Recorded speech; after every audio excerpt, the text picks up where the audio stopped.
I've been trying to make sense of this economy for a while now. I follow the jobs numbers, I watch what's happening with AI, I'm paying attention to housing, debt, interest rates, and inflation. And I keep coming back to the same problem. The economy can look solid from 10,000 feet up. Jobs are still being added, unemployment is still relatively low, a lot of homeowners still have equity. The market has had strong moments, but when you land the helicopter and look at people's actual lives, the picture gets much messier. One person has a low mortgage rate, a stable job, and cash in the bank. Another person has a job, but no real cushion. And another person is one car repair away from putting $1,000 on a credit card at 27% interest. These scenarios, different financial pictures are not unique to this economy. What is unique is how much everything costs and what people are facing that was different from a few years ago. So I came up with a simple way to frame this. Green zone, yellow zone, and red zone. This is not a perfect scientific category. It's more like a financial stress test. The green zone means you have room to move. Yellow zone means you're holding it together, but one bad month could really shake things up. Red zone means your future paychecks are probably already spoken for. So today we're gonna look at where you rank in this economy through three things that hit real everyday life: jobs, housing, and debt. Let's start with jobs. On paper, the labor market still looks solid. The US added 172,000 jobs in May, and unemployment stayed at 4.3%. That tells us this is not a classic nobody can find work economy. But a job market can add jobs and still feel narrow. If you're a nurse, electrician, teacher, sanitation worker, or someone who fixes problems people cannot ignore, you may be in the green zone. A hospital still needs nurses, a city still needs trash picked up. A homeowner with a broken water heater is not waiting for the Fed to cut rates. They need someone who can fix it now. That's very different from a company deciding whether this is the perfect quarter to hire another marketing coordinator, a junior analyst, or a project manager. That's where the yellow zone begins. You may have a job but less leverage than you had a few years ago. Maybe you want to raise, but your company is suddenly talking about budget discipline, which is corporate speak for please stop asking for a raise.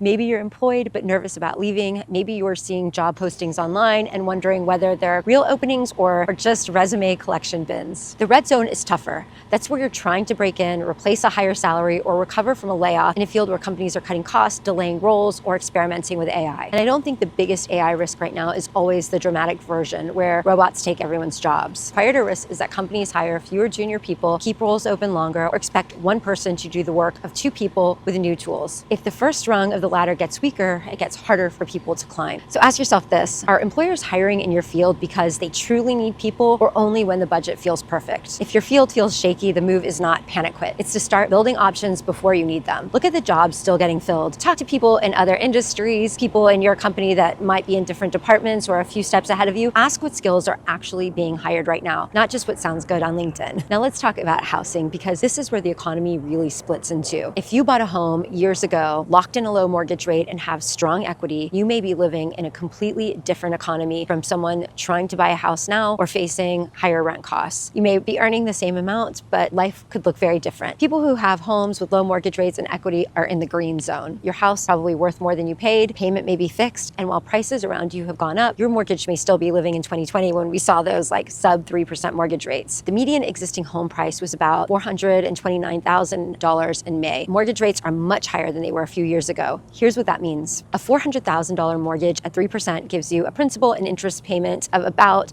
$1,686.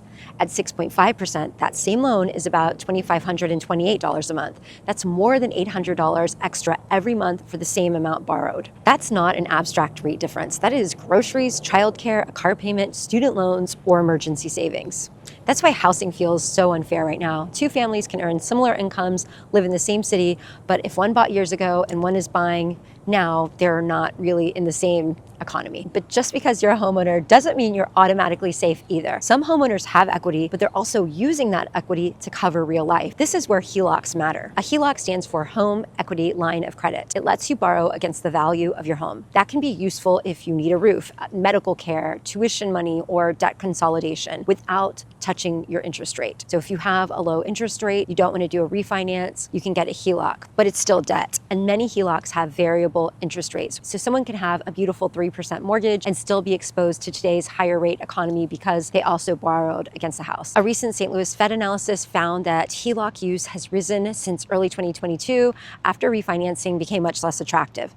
Nationally, the share of HELOC borrowers among people with housing debt rose from 9.18% in early 2022 to 10.82% in early 2026. The average inflation-adjusted HELOC amount per borrower also rose from about $67,000 in late 2022 to $76,000 in early 2026. That's not just a housing stat, that's a pressure signal. Home equity can look like wealth, but if you have to borrow against it to keep the household running, it starts acting less like a cushion and more like a pressure valve. Then there's the red zone. Renters, first-time buyers, recent buyers who bought at higher rates, and homeowners who are underwater or close to it. Underwater means you owe more on your home than it's worth. Seriously underwater means you owe at least 25% more than the home's value.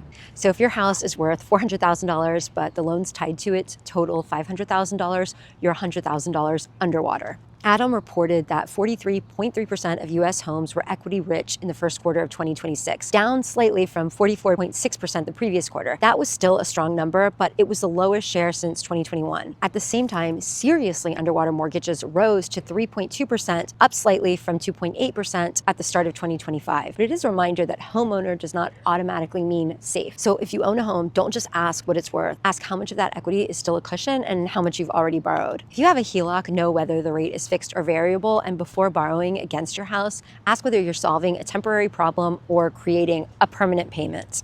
Now let's talk about debt. Total household debt hit $18.8 trillion in the first quarter of 2026, and credit card balances are around $1.25 trillion. But the national number is not the part that keeps people up at night. It's the $1,000 emergency that lands on a 27% interest rate credit card because payday is still a week away. Maybe it's a car repair, maybe it's a dental bill, maybe it's the month when groceries, gas, and utilities all hit at once and your checking account quietly leaves the room. If you put that $1,000 on a credit card at 27% interest and only make the minimum payment, assuming the minimum is roughly interest plus 1% of the balance, that debt could take about 80 months to pay off. That's more than 6.5 years. You would pay about $2,074 total. So the $1,000 emergency could cost about $1,074 in interest. That's why debt feels so exhausting right now. The emergency ends, but the payment stays. And now imagine it's not one emergency, it's the car repair, the dentist. $3,000 balances under that same scenario could cost more than $6,200 over time,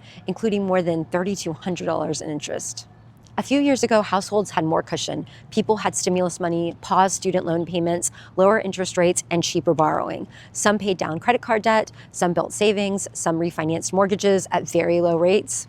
Now the math is harsher. Credit card rates are higher, mortgage rates are higher, student loan consequences are back, insurance is higher, healthcare is higher, housing costs are higher, and inflation is still hitting everyday categories. In April, consumer prices were up 3.8% from a year earlier, with food up 3.2%, shelter up 3.3%, and energy up almost 18%. So the debt question is simple. How much of your future paycheck have you already spent? If your debts are fixed, affordable, and you have emergency savings, you may be in the green zone. If you're making every payment but saving nothing, you're in the yellow zone.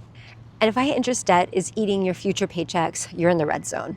This is why installment plans like Affirm and Klarna and Afterpay deserve more attention. One small payment may be fine, but 5 small payments from 5 different places can quietly become one big monthly obligation. The question shouldn't be, can I afford this payment? The better question is, how crowded is my next paycheck already?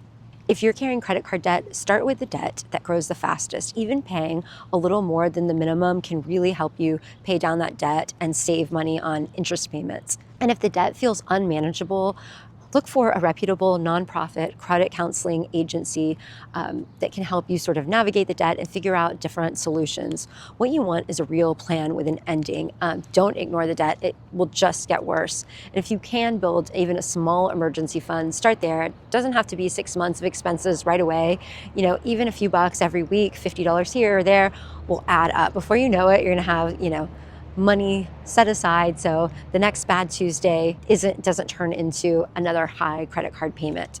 So where do you rank in this economy? You may be in the green zone if you have stable income, low fixed rate debt, savings, home equity, and no urgent need to borrow. You may be in the yellow zone if you're working, paying the bills, and holding it together, but not really building a cushion.